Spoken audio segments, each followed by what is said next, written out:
So I have my microphone connected to input A. We're going to turn Phantom on. Let's go into assignment here and clear everything. Select a third track, right? Assign A to it and record enable it as well. So do you get that kind of checklist? First thing we do is go into assignment, select a track, assign an input to it, turn Phantom on if you need it, and record enable that track. Everything is good. I've already set up my levels with Lisa, so I think we're good to go.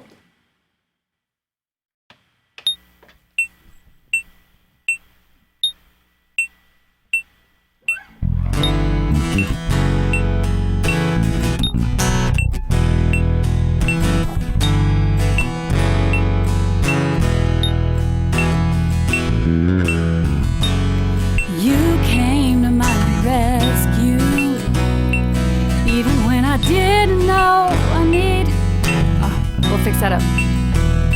You captured my heart and my soul with your passion. Now I'm in your hands. I'm in your hands.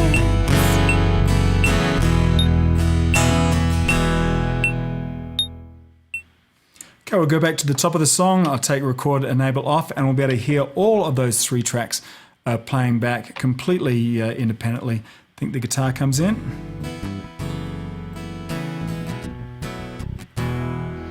And Lisa will come in just a second.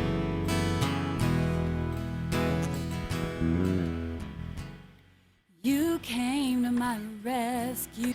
Okay, so they all play back well. Everything sounds good except for that obvious mistake. Now, we could obviously re-record the whole thing again. But really, when you think about it, there's only just a little section that she screwed up in. Why re-record the entire track when there's only a few seconds that are bad? I sure wish there was some way to replace the bad stuff with the good stuff, right? Well, you know I wouldn't bring this up if there was no way to do it. It's actually called punching in, and your DP24 does it really, really well. Punching in and out allows us to selectively re-record just a single track and just a portion of that track. So in this example on track 3, let's imagine I messed up right here. Instead of re-recording the entire track, why would I do that when I could just re-record a small part? And we do it this way. We arm that track, press record. Right at the moment, we want to punch in and then press record again to punch out. Now, depending on the recorder you have, sometimes you hit record again to punch out, sometimes you hit play to punch out. You just need to check on your manual there. But by pressing these buttons at these particular times, you can press it once to punch in, record your new part, and then hit it again to punch out, and that leaves the rest of that track completely untouched. If you wish, you can set this up automatically to do something what we call auto punching. We can set a location point right at the point that we want to punch in at, set that location point, and do the same thing for the punch out point. The great benefit of this is that we can set these guys up ahead of time so they can be absolutely perfect. We don't need to manually press the buttons. We know that the punch in will occur automatically exactly at those points that we've set. If you like, we can then re-record through there, and we can also maybe bump up the beginning of the punch in to have what we call a pre-roll.